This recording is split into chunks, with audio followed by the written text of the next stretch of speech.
శ్రీమాత్రే నమః. ఓం శ్రీ గురుభ్యో నమః. శ్రీ సౌందర్య లహరి 1-5 శ్లోకాస్. శివశక్త్యా యుక్తో యది భవతి శక్తః ప్రభవితుం న చేత్యేవం దేవో న ఖలు కుశలః స్పందితుమపి అతస్త్వామారాధ్యాం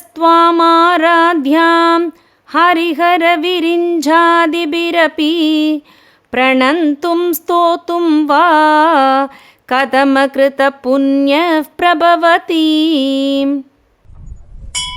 తనీయాం సంపాంసుం తవ చరణ పంగేరుగభవం విరింజ సంచిన్వన్ విరచయతి లోకాన వికలం వహత్యేనం శౌరేః కథమపి సహస్రేణ శిరసాం హరశంక్షుత్యైనం భజతి బసిదోద్ధూలన విధిం.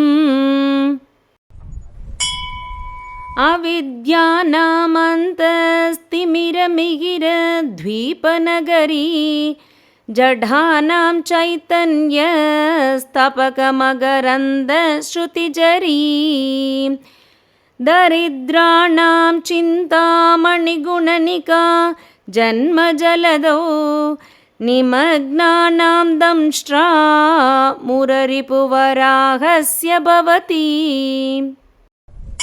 త్వదన్యః పాణిభ్యాం అభయవరదో దైవతగణః త్వమేకా నైవాసి ప్రకటితవరాభీత్యభినయా భయాత్రాతుం ధాతుం ఫలమపి చ వాంఛాసమధికం శరణ్యే లోకానాం తవ హి చరణావేవ నిపుణౌ.